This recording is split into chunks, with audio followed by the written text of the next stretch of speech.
The following is a production of DallasCowboys.com and the Dallas Cowboys Football Club. How about them Cowboys? Yeah! Go Cowboys! This is Talkin Cowboys. Streaming live from the Dallas Cowboys World Headquarters at the Star in Frisco. Pollard streaks in. Touchdown. Parsons has sacked it. Prescott keeps it, and he bangs it in for the touchdown. And now your hosts, Isaiah Stanback, Nick Harris, John Machota, and Kyle Yeomans. What's going on, Talkin Cowboys Nation? Welcome into a brand new edition of Talkin Cowboys presented by Black Rifle Coffee Company, live from the Star in Frisco, Texas, in the SWBC studios. It is the offseason. We have finished up the NFC and AFC championship games. Now it's the 2-week wait until the Super Bowl, and this is a 2-week period where a lot goes on. There is a lot happening in the NFL. You've got draft preparation, coaching carousels. You've got continued looks at rosters and self-reflection and a whole lot of craziness, but we're here to break it down for you here over the next 45 minutes. We've got Isaiah Stanback, John Machota, I'm Kyle Yeomans. Nick Harris is out at the Senior Bowl in Mobile, Alabama. Mobile. And we'll check in with him in a couple of minutes. In Mobile? Well. In Mobile, yeah. What do you think about the Senior Bowl? You like watching these practices every once in a while? No. Yeah? I kind of figure. You're not a draft guy. I'm not a draft guy. Neither is I'm John. with him, yeah. I mean, some years I am. It depends on the class. That's Depends true. on where the Cowboys are picking. Outside Like, the a lot top of things 20? Factor in. But, yeah, this year, I don't know. I think part of it with me, too, is probably just because they didn't get a ton out of their draft class this year in terms of contributions. So when they have so many other years in the past that immediately have had guys that have helped, and I think that subconsciously is factored in with me, too. And I don't think that I would be alone in this. I think there's probably some other people that follow the Cowboys or Cowboys fans that probably feel the same way. Yeah. Just after, your first picks, Mozzie Smith, and then Luke Schoonmaker, and then DeMarvion Overshown get hurt. I mean, those are your premium picks that you would expect could help you right away. Mm-hmm. And to not get much from them, it's kind of hard to sit there and sell. Like, no, but this year, like, they're going to get this guy here and this guy here and this guy here, and they're all going to help immediately. And they might. You don't know. I mean, that's the thing about the draft. From year to year, it's different. But also, I think they're going to take an offensive lineman in the first round, and that's not as sexy as maybe some other positions when they need. Oh, it's sexy, John. I was about to say, Isaiah, that might be the one way to get him excited about. That's right. Yeah. That's right. I need O-line. Is that Brick? Oh. It is Brick.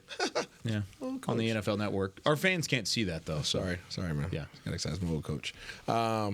O-lineman's definitely sexy. Is it sexy? Yes. You might be interested. I don't know. You know if I would what call is it sexy? You know what's sexy? Scoring points. Looking at all the teams that were playing this past weekend, all 4 teams had the ability to line up and just run the ball right at your face. Yeah. That's sexy. Mm-hmm. Yeah, just saying. If we're going to go ahead and put the title of sexy on it, that is it. Sexy, the definition of sexy in football is being able to run the ball and impose your will anytime you wanted to. Yeah. I mean, to a certain extent. I mean, if you win the game that way, yeah, then it is. But if you lose the game, you it would doesn't matter. you would like to have the ability to do other things. Yeah. Right? But I mean, like the game of football, you should always be able to just line up and run it. And this Cowboys team was not able to do that at all. They did not possess that this year. No. But it makes you wonder, okay, does adding one premium offensive lineman draft pick going to change that? It might. It might. Yeah. You added Tyler Smith, and he did pretty doggone well. Yeah. And he's played 2 positions for you. Yeah. So I think it could help and move it in the right direction. Is it going to be the be-all, end-all, solve-all problem? Probably not.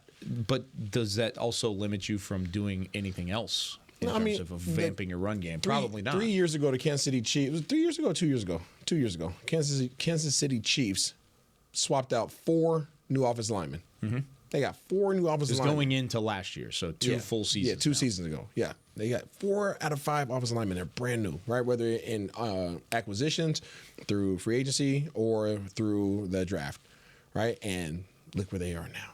Mm-hmm. I hate using them as an example, though. Okay, let's not use them then. Yeah, They're a bad example. Yeah, because Baltimore. I like Baltimore. How about Baltimore? Hold on, maybe we might disagree on this. So, like, I'm of the belief that I'm not saying Patrick Mahomes turns Carolina into an instant Super Bowl contender, but what he elevates even a Carolina Panthers to, he would make players on their team that right now probably people in Carolina are like, man, you get rid of this guy, you get rid of this guy. Like, he elevates everybody's play so much higher than what I think it would be with a lot of other players that it's so difficult for me to judge Kansas City because of Patrick Mahomes, because he has he just has the it factor. He's just so special. We're watching greatness in its prime. Understand? I totally agree. So that's the only team I don't like using Him and Kelsey both. I mean, and that defense. Those two guys are going to get a lot of the credit, Mahomes and Kelsey, and they definitely should. They're both incredible, and they both have that it factor. But that defense is legit as well. That very defense good. is nasty. Great defensive coordinator too. Yeah. But you look at the other three teams that were in the conference finals. Let's talk about them. Baltimore, number 1 rushing yards per game this year. San Francisco, number 3 rushing yards per game this year. And Detroit, number 5 rushing yards per game this year. So 3 of the top 4 teams in terms of the conference final finish were also 3 of the top 5 teams in terms of running the football. And all those teams have good receivers and good quarterbacks, right? Yeah. Not great quarterbacks. Somewhat. Yeah. But, Good. Yeah. Yeah, but they can still throw the ball. Yeah. It doesn't negate their ability to be able to throw it as well. And a good run game helps your pass game too. Yeah, yeah. I swear that's kind of the thing around here. When you can run the ball. Just for reference, Dallas finished 14th in that category, rushing yards per game. It's interesting. And that might have been ballooned by some games that were out of hand and you blew out. It probably. Do you have the ability to go back and see when Dallas was ranked in the top 5 in rushing? Oh, they probably were within the last couple of years, I would think. I would say probably 21 or 22. Yeah. 20 they weren't very good. Mm-hmm. But I bet you one of these last 2 years, I thought they ran the ball pretty well. Maybe they didn't run it enough, but I thought they ran it well when they needed to the last couple of years. They were 9th in 2022, 18th in yards per play. 2021, as my Wi-Fi is very slow. By the way, they were 20th in yards per play, yards per rush this year. So they were 14th overall, but they were 20th, bottom 12. And what was that, like 4 something, 4 point? It was 4.01-ish. Yeah, it was something like that now. But I'm just interested because this offseason, there could be a lot of changes to the Cowboys' run game. I believe so. You know, whether you talk about adding offensive linemen in the draft, running back position, I think there's going to be some new pieces there. So... And let's be honest, Mike McCarthy does want to run the ball. He's said this multiple times. I would think that there's going to be a lot of focus on how do they fix that? How do they get better in that area? Do you think that he gave up on that this year? To a certain extent, but I also think that to a certain extent you have to. Okay. If you can't just keep banging your head against the wall and be like, we could have won 12 games and set ourselves up for the 2 seed, but I want to establish a running game, which never happened, and we got a wild card, and we ended up as the 5 seed and whatever, lost in the first round, which I guess is the same thing that still happened. But I think adjusting their offense put them in a position to be the 2 seed, and with how they've played at home, that's all you can ask for. By the way, last time Dallas was in the top 5 in terms of rushing yards per game, 2019. So before Mike McCarthy got here. You're like 1993. Yeah, 1976. No, it was they were 5th, 134 yards per game. They were 5th in both rushing yards per game and yards per play, yards per rush, 4.8. Wow. In 2019. Pretty good. It's pretty solid. Yeah. And they were also the top offense in the country that year because they were number 2 in passing and they were number 1 in total yards. Interesting. It is funny, though, because to me, this on paper was the best Cowboys team, especially with factoring in being battle-tested, having gone through making playoffs, things like that. Like they were ready to roll, veteran coaching staff and all that. But it is interesting because when I go back to what would be the best team since then that the Cowboys have had, I go to 16 and 14. And when I think of 16 and 14, it's all about like how good they were at running the football. What was the offensive line in 2019? You still had Frederick. You had you had just gotten rid of Leary, so it was Smith, Martin, Frederick, Connor Williams. That sounds about right, yeah. Man, that loss of Frederick is huge, man. Who was your right tackle at that point? Lyle? No, it was Lyle. It was totally Lyle. Yeah, so there's your starting 5 offensive line.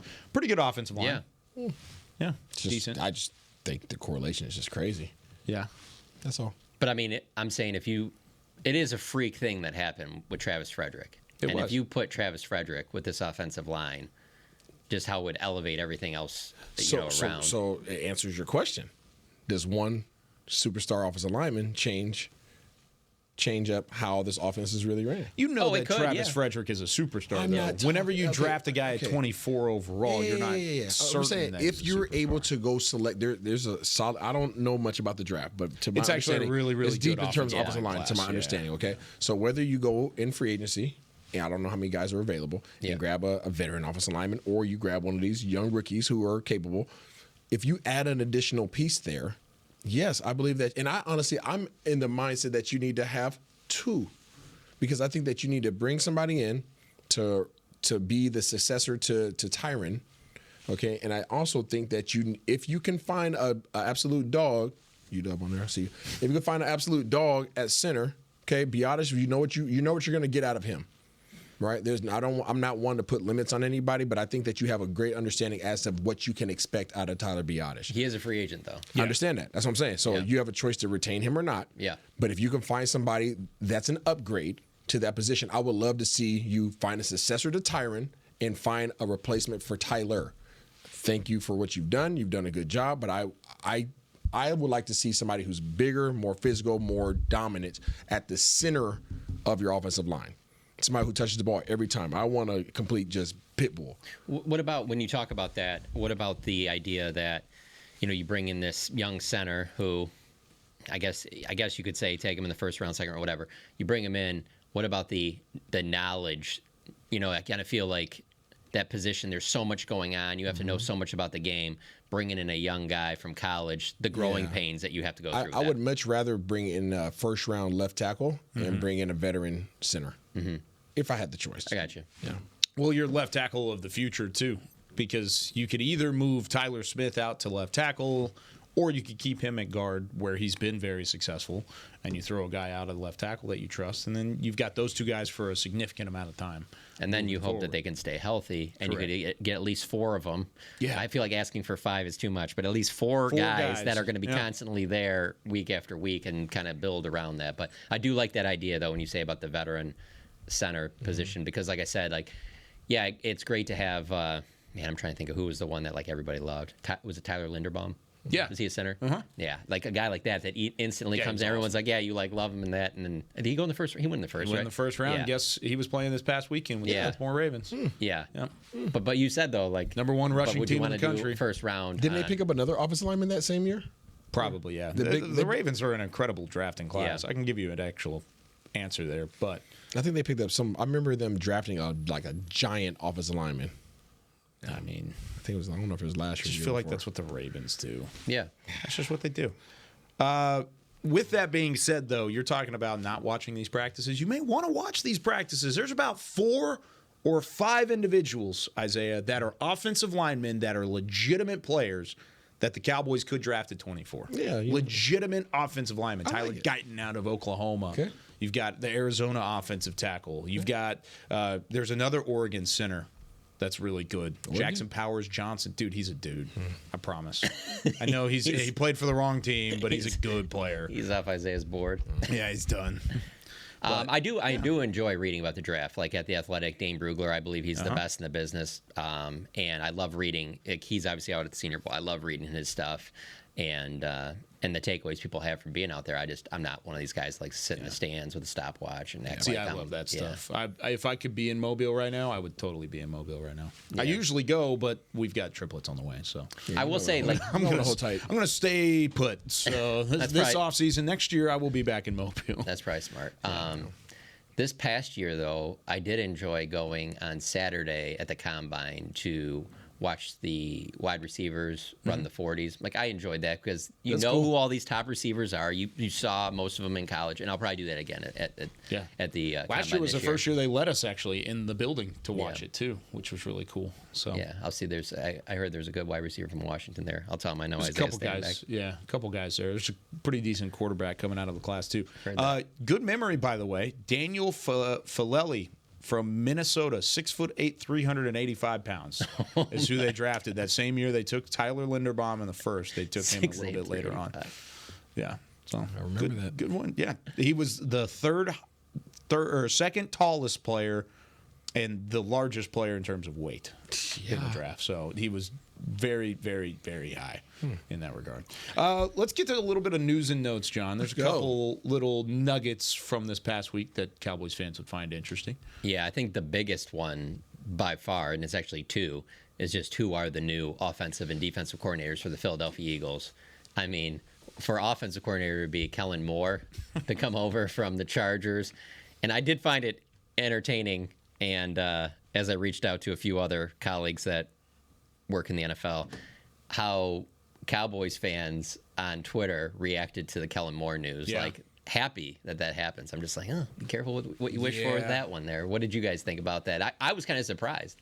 I was shocked too.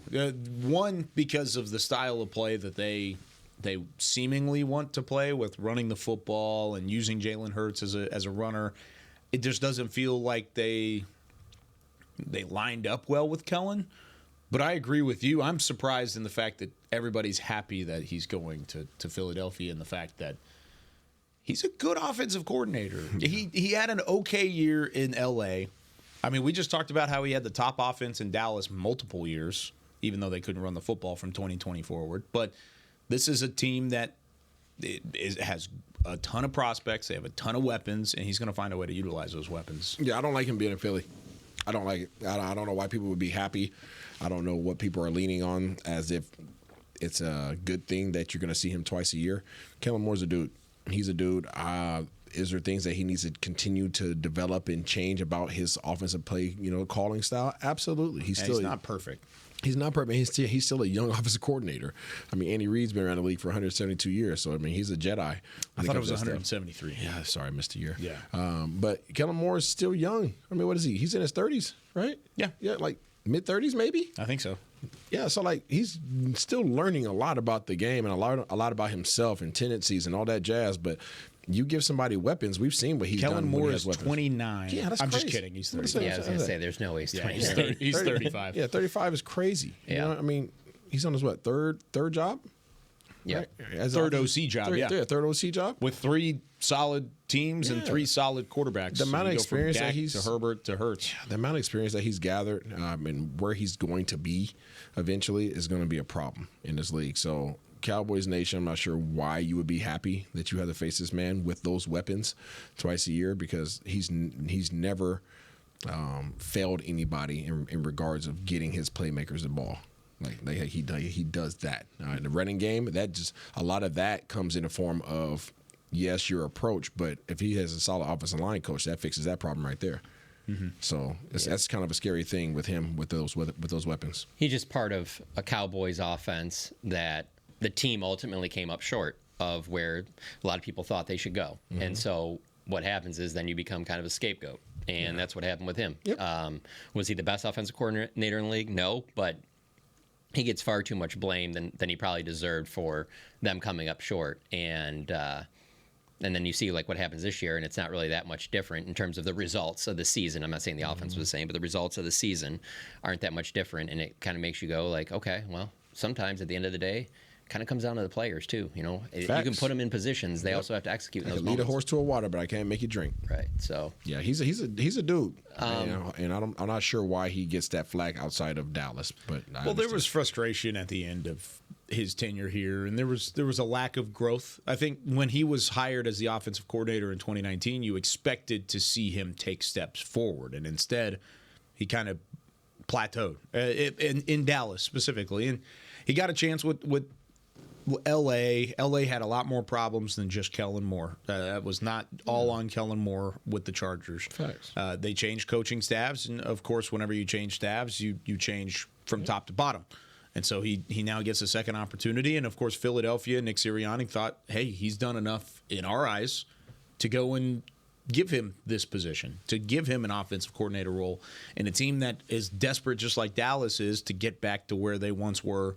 And sure, they've been there more recently, but they certainly were talking about Nick Sirianni's job and his security going into it. He's not going to hire just any coordinator on the street. No. He's not hiring guys that he doesn't trust. His job is certainly on the line going into this year. So, yeah, there's a lot of trust around the league in Kellen Moore. And while there was some frustration with Dallas and the way that things ended, he had a lot of good runs here. He had a lot of good teams and some players here that worked out well.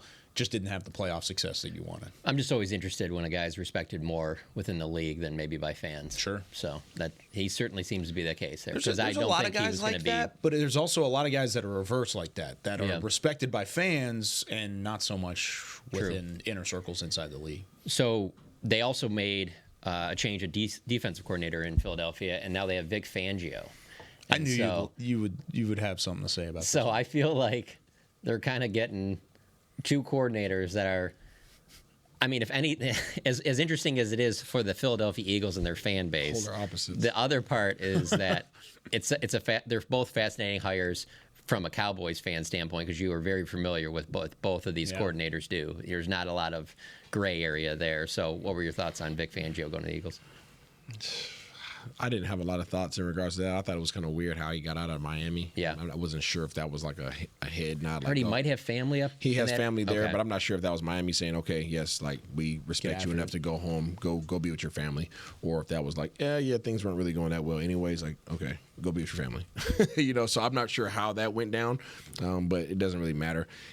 I don't think it was a Wink Martindale situation where they cussed out the head coach and stormed out of a So then maybe it was more like a Kellen Moore and Dallas one, where Maybe. him and Mike got together and were like, hey, ultimately it's probably better we go separate ways. Yeah, I'm not sure. I don't really have many thoughts on the Vic Fangio. I think he's a veteran defensive coordinator in this league. He's had a lot of success.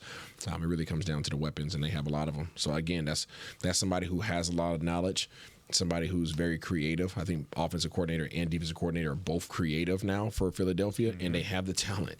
Anytime you can take somebody whose whole entire job is putting guys in position to be successful, and they're creative as all get out, and they have the talent to do so, it's dangerous. When you say that, though, I don't know. I think they're talented. I don't think they're really that. I don't know. Like, I look at their front in Philadelphia, but I don't look at that back end as being anything. Absolutely. I mean, but their secondary they is need rough. work. No, the secondary is work, I mean, but that's one position. Yeah. So when you go into a draft or you go into an offseason, Like, you like their linebackers? linebackers aren't terrible. Linebackers aren't terrible. But their D-line. your linebackers don't have to be amazing when you have that defensive line. Yeah. So, I mean, when you go into an offseason needing a position group that you need to upgrade, that makes it so much easier. Yeah. So, I mean, like that stuff to me is like, they got draft picks, and we know that they know how to fandango a doggone roster. So that's not an issue. They never had an issue with that. So if they know that they have a weakness, they're going to address it. He was a consultant with Philadelphia back in 2022, so just remember that. So the year that they went to the Super Bowl, he was a consultant. He was in the building.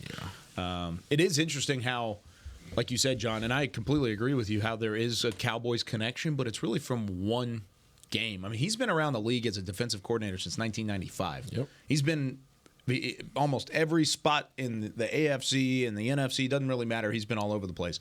But it's that one game, 30-16 in 2021, when the Denver Broncos came in. He was the head coach, and they had the blueprint, is what they called it. And from that point forward, he's latched on to Cowboys fans as the guy who came up with the blueprint and pretty much derailed a Crazy how one game can Cowboys change team. your future, huh? Yeah. I always think of it with the Cowboys just because I remember when he was in Chicago for a few years there. It's like he was the DC and Mike McCarthy was calling the offense for the Packers, and so there's some familiarity there, and so that's why they know each other. But then again, when you've coached as long as Mike McCarthy, there's gonna be a lot of those connections. Yeah. He was a DC from 2015 to 2018 before taking the Broncos job in 2019 in Chicago, by the way. DC in Chicago. Other thing I want to get to, we've got some additions to the Pro Bowl for the Cowboys. Let's talk about that when we come back. Okay. Let's do that. Let's take a break real quick, and when we come back, let's talk about the Pro Bowl, and then also what's happening with Dan Quinn. What is next for Dan Quinn? There's been a bit of pause on the Seahawks side of things. When we come back here on Talkin Cowboys. Todd thought it would be secure to jog in the cheetah savanna. Todd believed the big cat repellent he bought online was reliable. And now, Todd is trying to be faster than this cheetah that can run 80 miles per hour. But the good news is, Todd has AT&T 5G that is fast, reliable, and secure. And he learned the best thing to do is stop running and toss her the backpack with the beef stew. AT&T 5G. Fast, reliable, secure. It's not complicated. 5G requires compatible plan and device. 5G may not be available in your area. See att.com/5G for you for details. Black Rifle Coffee Company serves premium coffee to people who love America. When you drink Black Rifle coffee, you are directly supporting veterans, law enforcement, and first responders in your community. Black Rifle's expert roasters love coffee almost as much as Texas loves football, so it makes sense that America's Coffee partnered with America's team. Go online at blackriflecoffee.com and fuel up with the official coffee of the Dallas Cowboys. That's blackriflecoffee.com to fuel up today. Cowboys fans, after that move, we've just coined the term Rowdy Replay. Let's roll back the tape. Okay, there's our mascot Rowdy cheering on the boys. And now he's on his phone, on his Bank of America mobile banking app? Staying on top of his finances with his virtual financial assistant, Erica. Bank of America's digital tools are so impressive. Cowboys fans just can't stop banking. Learn more at bankofamerica.com/can't-stop-banking. Erica is only available in the English language. You must download the latest version of the mobile banking app, only available on select mobile devices. Message and data rates may apply. Member FDIC. Welcome back into Dear Doctor, the show where I answer life's questions with an ice-cold can of Dr. Pepper. Sheila, let's hear from our next caller, would you?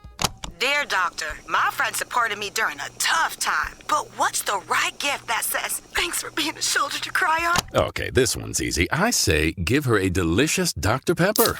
Nothing says, thanks, girl, better than a one-of-a-kind soda. Yes, any Dr. Pepper flavor will do. Now, just a reminder that I don't need to be a real doctor to know that Dr. Pepper is the one you deserve. Back to Talkin Cowboys.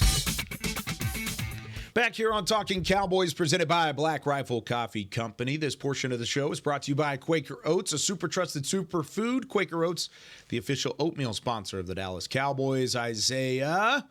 No. Dang it. By the time I'm able to get here, they shut down breakfast. They're You gotta shutting get here down earlier the oats. I can. I have a job, Kyle. You were here early all season. I know. That's when the Cowboys actually wanted to pay me. Now the Cowboys don't work no more. Oh. Should I stop asking then? Should I stop asking about the oats? No. Maybe until next year? I don't know. Maybe Beamer will start setting me aside some oats. I gotta get a microwave in there. Set me aside some oats. Save the oats. Can't have cold oats, man. I'm not a cold oats guy. Yeah, some people like to put their oats in the refrigerator overnight. Pretty sure that's Ooh, those are fire though. No, see, that's not my thing. Different. That's Yeah. overnight oats. That's a not my completely thing. different thing. I'm not an overnight. The only thing I'm eating overnight is gonna be pizza. So That's the only thing? yeah, so like if you leave it out. That sounds good to me, to be honest with you. Cold pizza? I mean, I like cold pizza every once in a while, but There's really not bad pizza. no. Where do you put your pizza at? Where? Yeah, like if you order pizza at night, right? Most people Okay. do. Okay. The next day, like where are you pulling the pizza from? Are you pulling it from the refrigerator? Are Yeah. you pulling it from the microwave? Fridge. The oven? Fridge. But I know people put it in the oven, but I'm a fridge guy. You're a fridge I'm a guy? fridge Yeah. I put it in tin foil so it doesn't take up like a whole like Tupperware or whatever. You put it in tin foil and you slide it in there and it doesn't take up a whole lot of room. You can pull it right back out. That's And the you're question good. we should ask the fans. Where do you put your pizza? Where do you put your pizza? We don't have the text You line. don't put it in the fridge? Sometimes. Okay. But it makes it really like hard. Then you have to put it in the. Yeah. You have to put it in the. What do you call it? Not the regular oven. The, air fryer? yeah, you got to put it in the air fryer to get the cheese all Put your right pizza again. in the air fryer? I've never done Listen that. here, man. My wife makes these kids pizzas bougie. That sounds awesome, honestly. Yeah, that does sound It good. is actually like it revives it. Okay. Just by the way, we were talking in the last segment about veteran offensive linemen that are available this year as free agents. I just did a generic search and it took me to PFF, Pro Football Focus. And I haven't done a deep dive in veteran free agents or anything yet, but their top-rated center on the offensive line market this year. Do it. Would you like to take a guess? Oh, yeah. No, I already know. For you to bring this up. for Connor sure. Williams, Miami Dolphins. That is your top-rated center right now, according to Pro Football Focus, as your best veteran that you could bring in. Where is the you got. Cowboy center at on that list? Not above Connor Williams, apparently. You thought I was going to say Tyler Biadasz? I did. Yeah. The next one is Andre James, Las Vegas Raiders. That might be a decent fit. I'll get back to you. I always on if forget can that they find- moved Connor Williams to center. Because he didn't get, I want to say when he signed, he was signed to play guard. Yes, he was. And then, like, maybe camp they went through, maybe it was first couple weeks of camp, they're like, no, I think he'd be better at center, yeah. Lloyd Cushenberry from the Denver Broncos. I liked him out of Oklahoma whenever he came out of the draft. That would be a fun ad. I'm looking for Tyler Biadasz, and I'm still scrolling. I'm in the 60s now. Oh, my. Still. There's no way he's in the 60s. Unless I missed them earlier, which is possible. He's got to be in the top 32. Yeah. He's got to be he's good enough to be a starting center in the Holy NFL. cow. They have him at 93. Overall? Yeah, like, of all out positions? of all of the positions. He's yeah. like of centers. Yeah, no, not of centers. Yeah. All positions. He is number 93 Okay. as the top free agents in the NFL this year. Judging by how Cowboys have done business recently, that's probably going to be your center. They'll probably get him for an affordable price, and they'll be like, this is a better option because he's been in the building than bring in somebody else. I'm not saying that's what I would do. I'm not saying that's what Isaiah would do. I'm just saying what I would do or what the fans would do. Right. But I'm saying you follow the breadcrumbs of how things have gone. Sure. That would not surprise me. I think the way that Tyler Biadasz's situation happens this year is going to tell you a lot about how this offseason is going to go. That one specific player might be a microcosm of what everything else is going to look like. Because if you keep your coaching staff and you keep your players the same, how do you expect to run it back and go into 2024 and have better success? You're going to keep your coaching staff, Kyle? They already have. Mike McCarthy? I mean, we'll talk about Dan Quinn in a minute. Okay. But Mike McCarthy is still here. He is, when I'm saying your coaching staff, that's what it is. And you might keep your defensive coordinator too. But if you don't change anything from a coaching staff standpoint, how are you going to get better if you expect to just run it back and for things to stay the same? If they go out and they re-sign a Tyler Biadasz, that's saying, okay, it's the same thing as like you said in the past. It's we like our guys. We would like to keep our guys. We want to keep moving forward and building whatever we have here. Whereas if you let Tyler Biadasz go and you're aggressive in adding a free agent or going out and drafting or whatever it ends up being on the offensive front, I think it's a completely different mindset maybe. Whatever happened to evolution, Kyle? You saying the guys can't get better? They can get better. Gosh. They certainly can. I don't think fans want to wait for that. Nobody wants to wait and watch it get better. They want to be aggressive. Yeah, and I think part of that could be, I'm not saying they would do 2 moves like they did last year, but why not kick the tires on doing another one of those Gilmore-type Brandon Cooks trades where you bring in a veteran who, you're going to have to give up a late-round pick, but it helps you immediately. And the reason why I think that could be a factor again is because you would only back away from that thinking if it bit you. And I think they got good return on the investment. And so that's why I could see them being more willing to do more of that. Because let's not act like they always were doing that. Like, I mean, just covering the Cowboys for 13 years. Like, when they did those moves last year, which, again, those were in, March, April-ish, that time of year, that kind of surprised me that they did that. So I could see them potentially going down that road again. But, yeah, I don't think you can just keep the exact same roster and think you're just going to run it back that way. There has to be some type of changes on this roster. All right. Speaking of changes on the roster, we mentioned Dan Quinn, but you had one other news and note that you wanted to get to in terms of changes on the Pro Bowl roster. Yeah, that was very professional. That was impressive how you did that. Thank you. Appreciate it. Yes, 3 additions from the Cowboys to the Pro Bowl roster. I know everyone's excited about this. DeMarcus Lawrence has been added. Jake Ferguson has been added, and Tyler Smith. So, hey, Tyler Smith is replacing Zach Martin, who is not going to compete in it. DeMarcus Lawrence is replacing Nick Bosa, who will be playing in the Super Bowl. And DeMarcus said that this would happen. He said at his locker, he goes, when he didn't get originally picked for the Pro Bowl, I asked him if it bothered him, and he said, he had a longer answer, but in it he said that, well, it's probably going to be me or Bosa, because Bosa's in it right now. If his team goes to the Super Bowl, then he's going to be in it. But if we go to the Super Bowl, then I don't care, because I would rather be playing in the Super Bowl than go to the Pro Bowl. So with Bosa going to the Super Bowl, he's out. And then also Jake Ferguson gets in because George Kittle is going to the Super Bowl. So while now the Cowboys technically have 10 Pro Bowlers, they would obviously like to have none and all be playing in 2 weeks. I mean, that's the general thought is it's nice to see the recognition, but it also didn't turn into a Super Bowl trip, and that's kind of what you wanted to happen. But congratulations to all those guys, though. Yeah, and it speaks for the talent that you have on the team. Like anybody that sits there and says that this was not a talented roster, I completely disagree with. I totally agree with you, John.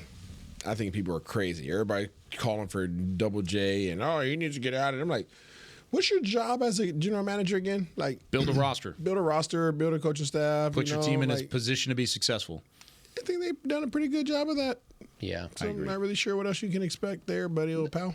The only other part of that, if I'm speaking for the fans right now. Speak for the fans. I would say is they would probably be fine with maybe less times talking to myself and others in the media, and maybe. But he's the brand. I get that, but some people think the brand is what's getting in the way, and it's kind of hard to argue. Every year that goes by, you don't get back there, you can argue that. We can't have these Senior Bowl highlights on. Isaiah at the beginning of the show is like, I'm not interested in Senior Bowl highlights. They got one-on-ones going on. Watching one-on-ones on the offensive linemen. We need to give him a TV like that where it just says, shouldn't be let's just put it on Talkin Cowboys, and that he can just. I don't think the NFL would mind. That's just extra viewership for them, right? That's all it would be. But yeah, I think this roster was good enough. That's part of the frustration. Yes. The roster was good enough to be in the mix, to be in the conversation, and ultimately it wasn't good enough to get the job done. So where does that blame start? I think a lot of it goes to your coaching staff, and it goes to the preparation and the mindset of the players. And you try and point fingers wherever you can. But this roster was good, and you can make it better, no doubt. There are weaknesses, just like any other team. There are weaknesses up on that roster, and part of it is running the football. Part of it is in your linebacker roles. Yeah, stopping a run. Yeah, we got to win the trenches. So, speaking of, Dan Quinn has still not been hired yet as a head coach. John Machota. Have you heard anything specifically on Dan and what that process has looked like over the last couple of weeks? Well, I mean, he's obviously interviewed with the Seahawks multiple times. I mean, he's been the guy that people have talked about for a long time now. Is like, well, this is the obvious guy that they're going to hire. And they also have Raheem Morris in that conversation. True, and he's now longer available. So it's one of those things where it comes down to, okay, well, there's only 2 jobs open right now. It's Seattle and Washington. And so many people have thought that, Dan Quinn is going to get the Seattle job, and then Ben Johnson, the OC from the Lions, is going to get the Washington job.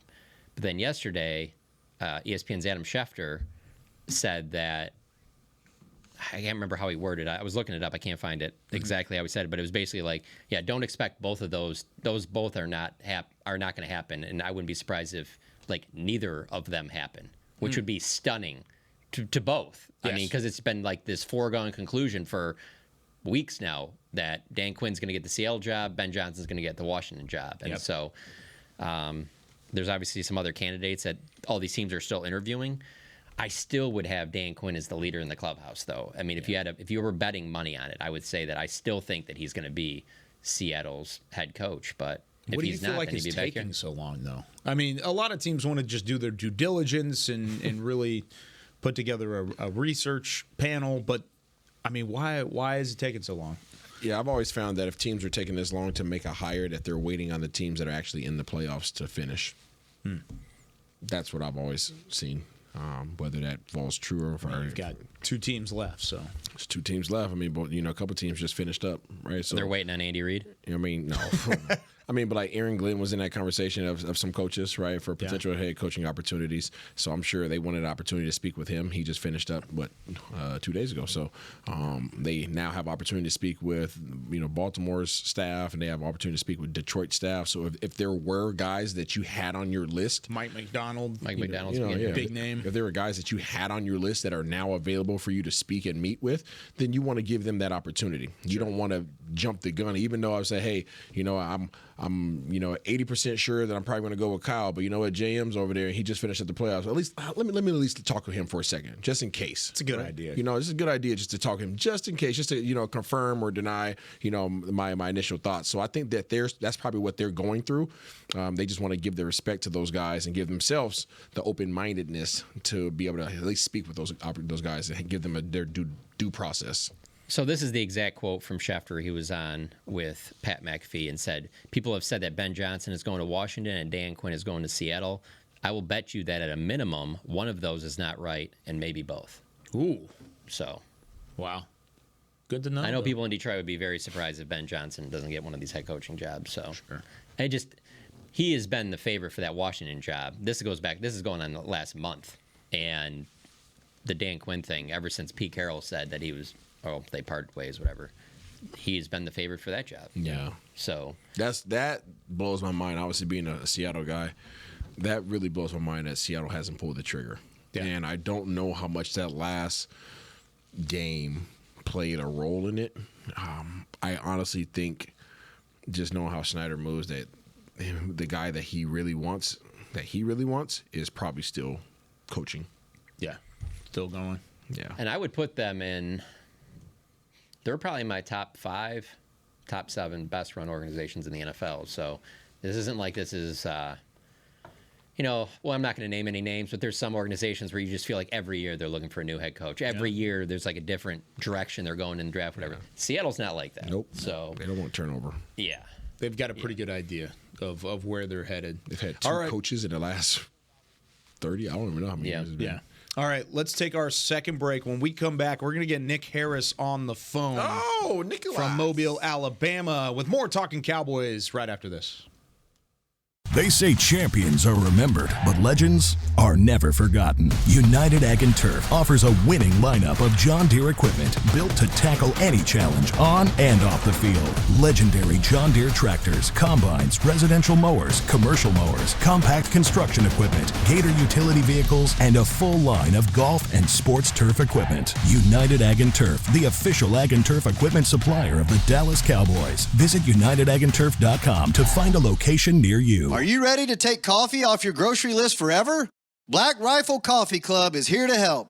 As a coffee club member, you'll get your favorite coffees roasted, packaged, and shipped to your door free of charge on your preferred schedule. Set it, forget it, and never run low on coffee again. Members also get exclusive deals on coffee, products, and discounts from partner brands. Ease your mind and let Black Rifle worry about your coffee supply.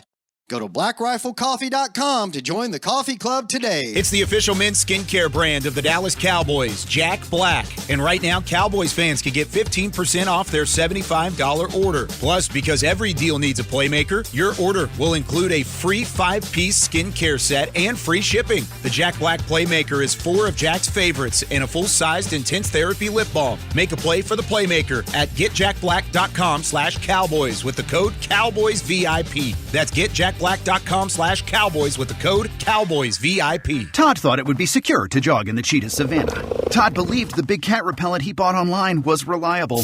And now, Todd is trying to be faster than this cheetah that can run 80 miles per hour. But the good news is, Todd has AT&T 5G that is fast, reliable, and secure.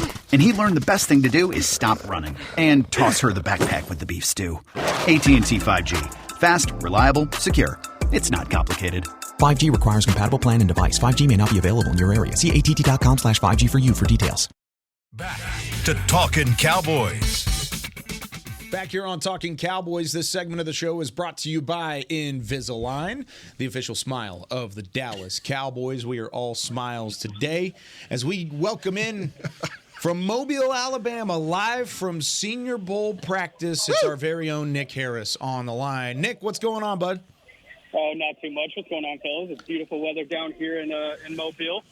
Missing you guys, though. Hate that I had to miss the one show of the week, but it's all right. We'll get it back next week. We'll bounce back next week in a big way. Who has caught your eye? John Machota asked that in the break. I want to ask it straight up. Who's really turning heads out there in Mobile? Yeah, I'll give you a little teaser and then dive into it a little bit more in the draft show here in about an hour. But so far, Oregon sitter Jackson Powers Johnson. I know that's a guy that a lot of Cowboys fans are looking at, and he's seen his stock rise pretty quickly over the course of the last couple of weeks. I mean, we were looking at him as potentially a late second-round pick a couple of weeks ago, and now he's starting to get mocked in the top 20. So he's only improving his stock by being out here, and so far it's been pretty good. He's working center and right guard. We're only in about the first hour of the first team practicing today, so it hasn't been too much that we've been able to see, but getting an opportunity to look at Arizona tackle Jordan Morgan as well. That's another one that's been mocked to the Cowboys by some various websites, so definitely one to keep an eye on, but this week it's going to be fun regardless. It's going to be tough to see linebackers outside of reads and thumping up and just some of those things throughout a week, but has any of these linebackers stood out? Because if Dallas doesn't go offensive line in the first round, they may be looking at that second level in the first or second round either. Yeah, Kyle, you know I like North Carolina State linebacker Peyton Wilson, and he looks the part. He does not look like a guy that's had 2 knee surgeries whenever he moves around. I mean, he's really agile. He moves great. And then we're getting an opportunity to look at North Carolina linebacker Cedric Graham, actually watching him go through a rev right now. He's looked pretty good. And then Notre Dame linebacker Maris Luafau. All 3 of those guys have kind of stood out to me so far here in this first practice. When you obviously you knew for a while that you'd be going out there, well, and let's say you boarded your plane, what would you say was like a player or 2 that you were most excited about that you get to see this week? Oh, I think Jackson Powers Johnson was probably number 1 for me. I wanted to see him, and then getting an opportunity to look at the UCLA edge rusher Latu Latu. He's had a couple of really big wins so far here early on, and he's actually a little bit leaner than I expected seeing him in person. I mean, whatever NFL team grabs him, they'll have that athleticism, but then they'll kind of have the flexibility to maybe add 15 or 20 pounds to him as well. I think he's a surefire, top 15 pick, if not top 10. Those are the two guys that really stand out, and I really like those G5 school guys, and the Toledo corner, Kenyon Mitchell, who's starting to get some late first-round love. Really excited to see him as well. Got an opportunity to kind of watch him go through some individual drills. So, I mean, this game is so talented. It'd be tough to wrap it all up in just about 30 seconds as far as the guys that I'm really looking forward to seeing. But it's been fun so far. And then your boy Michael Penix, I think he's looking strong so far. I was just about to ask that. You doggone right he is. Rocking that gold helmet with the W on the side. Do you think he would run better than a 4.50 or 4.58 40? Don't do that. You think he's got a better 40 than Isaiah? 4.58? Don't disrespect my 40 Yeah, time. from what I've heard, Michael Penix is the fastest Washington quarterback to ever go through that program. That is a falsified statement. I feel like that's easy pickings though. I'm not sure. I think I would be the fastest to go through that program, honestly. This is so false. This is crazy. Yeah, just wait till he goes to the combine. It's going to be bad news for you, Isaiah. Yeah. Bro, that's okay. I just pulled up my 60 time. Me and Tyreek Hill ran at the same time. Okay. All right. Whatever. How about that? Say 4.58 to that, buddy. Nick, appreciate you. We'll check back in with you later, Tuesday for Talking Cowboys. We'll talk to you on the draft show here in a little bit as well. So, hey, bro, Hammer, you enjoy yourself. You take some good notes. Appreciate it, guys. Y'all hold it down for me. Have some good seafood while you're out there, please. Seafood. Do it for me. That's a done deal. Oysters are already on the docket. Yeah, legitimate out there. Oh. All right, Nick. Have a good one. Sounds good. Y'all be easy. There's Nick Harris, live from Senior Bowl practice in Mobile. Oysters? You're not an oysters guy? Yeah. Oh, come on. John? I think I've said this on here before, but I'll say it again. I don't eat any seafood. So Oh, that's sorry. right. Sorry, guys. That's right. Sorry. You have said that Sorry. before. I was hoping you didn't bring it up because I know so many people are offended when I say it, but yeah, I don't eat any seafood. The oysters in Mobile are solid. Oh. They're solid. Okay, we're going to talk about this off air. I don't want to gross anybody out on the show. That does it for us here on Talking Cowboys. I know. It goes by quick. Come on, man. It goes by real quick. I need more than 45 minutes a week, bro. What? That's all we've got. 45 minutes a week. Doggone it. Yeah. We'll be back on Tuesday. Break it down for you. 10 a.m. Central Time next Tuesday. Not enough. Nick Harris will be back in the building. John Machota will be back in the building. Isaiah Stanback, we'll see if he shows up or not. Yeah, I'm here. We'll be out at Senior Bowl practice. I'm here. We've got Chris Beam in the back for Isaiah Stanback. Nick Harris out in Mobile for John Machota. I'm Kyle Yeoman saying so long from Talking Cowboys. We'll see you next week. This has been a production of DallasCowboys.com and the Dallas Cowboys Football Club. How about this, Cowboys? Yeah!